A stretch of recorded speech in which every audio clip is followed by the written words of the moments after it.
guys, it's Tori. Welcome back to my channel. I have a problem. My husband and I sat down and we made a list of different books that we want to own and make sure that are in our library, and different authors that we want to make sure we own like a complete canon of their works. And so it's been like a slow accumulation of different trilogies and series from authors that we already love, as well as some new discoveries that we've both made in the last few weeks. I have been using this cup with a bunch of little slips of paper with the names of all of my TBR books on it. I think I'm gonna need something bigger.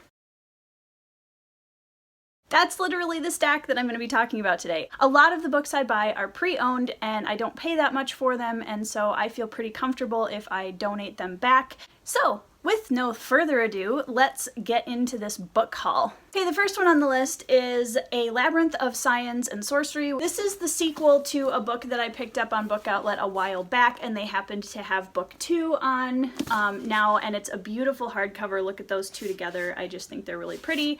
So I wanted to make sure that I got the second one, and they're a Tor series, so I feel pretty safe about these books. I am really excited because they have kind of a musketeer theme to them, and they have a princess story with a twist, so I'm really looking forward to getting into these. Now, one of the authors that is high up on my husband and my list of authors that we want to own a complete canon of works from is Brandon Sanderson, and so I picked up this gorgeous hardcover copy of The Rithmatist, and this was literally $3, and it's absolutely beautiful, and I'm loving the cover already. I have not read this book yet, but I've heard that it's really good, and I really wanted to get some standalone books because a lot of the books that I've been picking up recently are the first book in a series, and sometimes, you know how it is, you don't want to commit to an entire series every single time you pick up a book. This next one, I'm not gonna lie, I picked up very slightly for the cover, but also because the premise of the book sounded kind of interesting.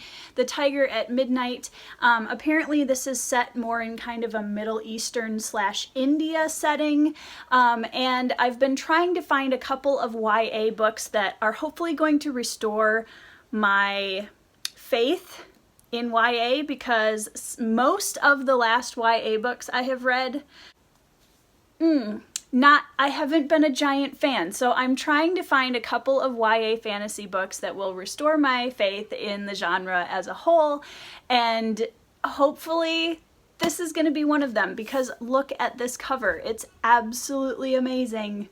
I'm done now. This next one is a copy of a book that my husband really enjoys, The Ocean at the End of the Lane by Neil Gaiman.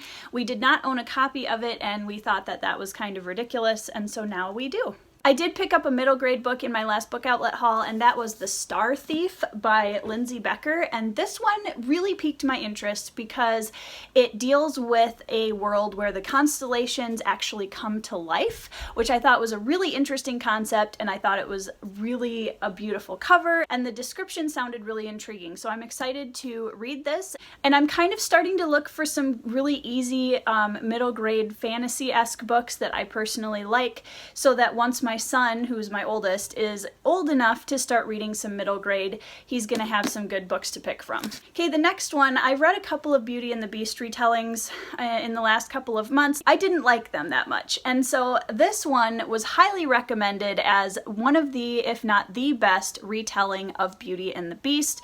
So I decided that I would give this retelling one last shot to see if somebody can do it some justice, and it's a pretty short read, so I'm really looking forward to checking it out. Okay, when I bought this book, I was not I thought, wow, the premise sounds really interesting. It takes place in the 19th century. It's got some like warfare themes from the Napoleonic Wars.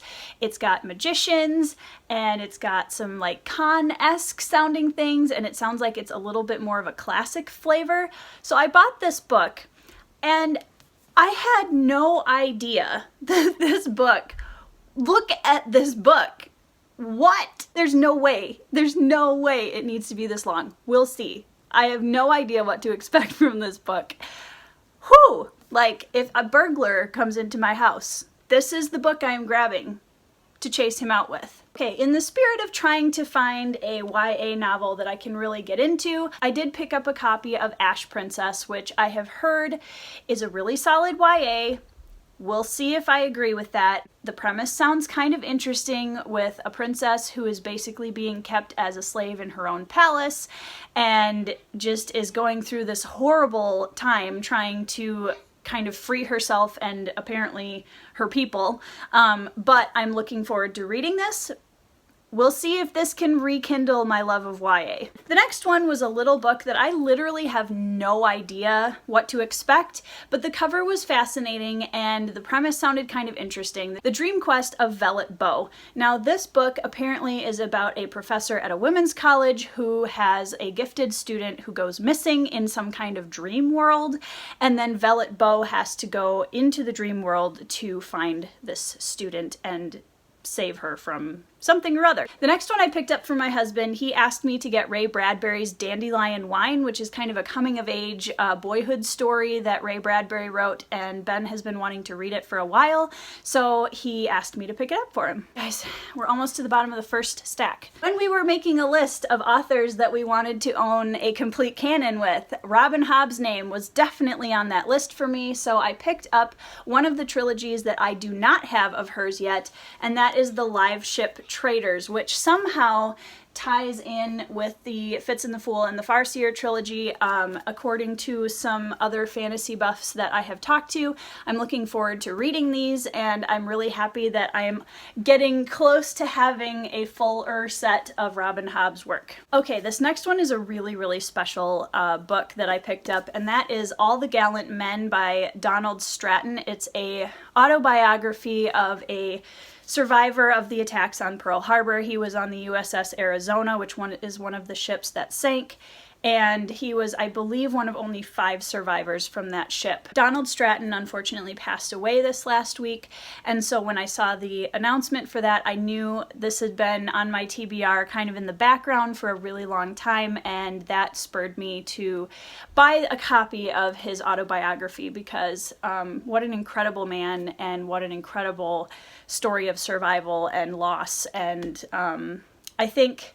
you know, I get so caught up in fantasy, but it's never enough that I lose touch of the incredible stories that happen all around us in reality as well. I can't gush enough about this book. I haven't even read it yet. I know it's going to be amazing. I cannot wait to read this man's life story. Okay, this was a find at Goodwill, and I paid almost nothing for it, but it sounded really interesting, extremely loud and incredibly close. It's about a boy whose father dies on 9/11 in the World Trade Towers, and it's kind of his story of looking for some kind of peace and running into other survivors of that attack. And it just sounded like a book that I would really enjoy, and I was excited to pick it up. Another author that I want to own a large portion of their works is Orson Scott Card. I picked this up on Book Outlet because it was ridiculously cheap, and this is book 2 in a trilogy that Orson Scott Card has written, and I have the first and the third book coming as well. I'm looking forward to reading this. I honestly don't know that much about it, but it is a fantasy / sci-fi kind of world, and I have not read Orson Scott Card for quite a while, and I am definitely looking forward to getting back into his work. Okay, fantasy lovers, I finally did it. I finally bought, okay guys, this is a big book, but I finally did it. I finally went and bought The Black Prism, which is book 1 of the Lightbringer, right? Yes, Lightbringer series, Don't Eat Me, fantasy fans, by Brent Weeks. I recently saw an interview that Brent Weeks did with Daniel Greene on his channel a while back, and it was really cool, and I thought Brent Weeks had a lot of really interesting things to say, and he seemed like a really cool person, and I've heard a lot of really good things about this series, so I'm looking forward to diving in and kind of getting to know his apparently very intriguing magic system. I'm very much looking forward to checking this out. Okay, another sequel that I picked up on Book Outlet was Our Dark Duet by Victoria Schwab. I recently read A Darker Shade of Magic by her. I have the first book, This Savage Song, coming, but this is another YA. I'm kind of putting some feelers out in some different areas for YA fantasy to see what I can find that I enjoy. Okay, keeping with the Sanderson theme. Look at this. I actually was able to get my hands on a UK version of Warbreaker. I'm so excited, and if you don't already know this, go to Google and search UK Brandon Sanderson covers and look at the shelf, because they're all white, but each series or trilogy has a different color kind of with it. So they look amazing together. I have not read this yet.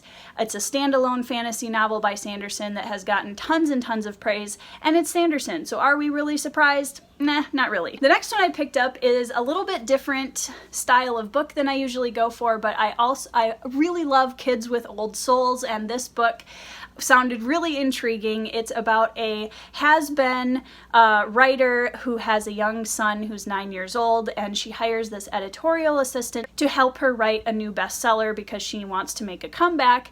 And Frank, her 9-year-old son, is a bit of a Renaissance man, and he's like a really just amazing kid, and apparently everybody who's read this book has raved about his character. The next two books that I picked up were this gorgeous duology from Book Outlet. They had these on sale, and they are absolutely stunning covers. Look at these covers. Wow. It's another foray into the YA genre. This one sounded a little bit interesting. Dance of Thieves and Vow of Thieves. I don't know that much about them, but the description sounded kind of interesting, so I wanted to give them a shot, especially because oofda, these covers. Oof. Now, some of you may not know that I'm actually a big fan of Miyazaki films and Studio Ghibli. They've done some amazing films like My Neighbor Totoro and Nausicaa of the Valley of the Wind, and the list goes on and on and on. And I found this book called The Beast Player, which is about a girl who can essentially talk to animals, and this cover, hands down, my favorite cover that I have ever bought.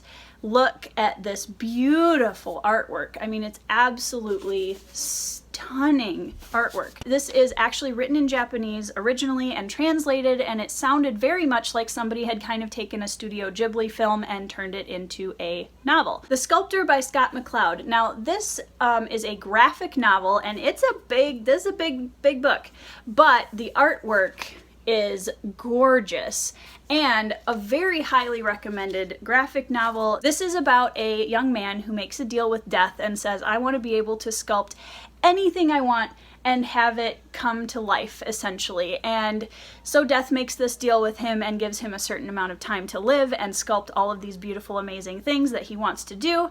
Then he falls in love.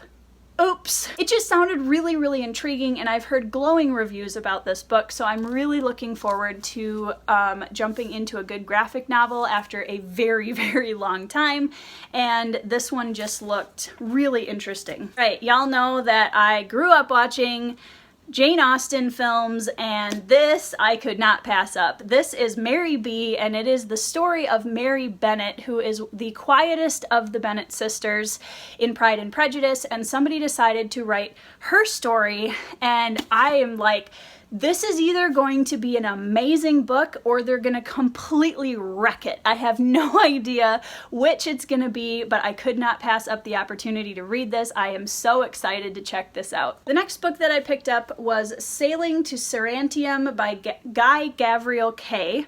And this is an author that I've heard a lot about, I believe, and correct me if I'm wrong, but I believe I heard somewhere that he was an editor for Tolkien and that he's an incredible writer in his own right. This is another book that has been raved about, and that is An Unkindness of Magicians by Kat Howard. This book, again, the cover, you guys, these covers are killing me. I think it was a standalone, so it should be something I can read and then be done, but I do think that she is actually coming out with some sequels to this in the future. This is the tiniest book that I picked up, and it's A War of Gifts by Orson Scott Card, and this is a little tiny book that takes place in the world of Ender's Game with some of the side characters. I'm so excited to read this. I can't wait. All right, the next one is I finally got my hands on a full set of Brandon Sanderson's Steelheart trilogy, which is kind of a twist on the typical superhero story, and Brandon Sanderson tackling a superhero story. I'm here for it. I'm excited. I can't wait to read these. The last two books, guys, we're almost done.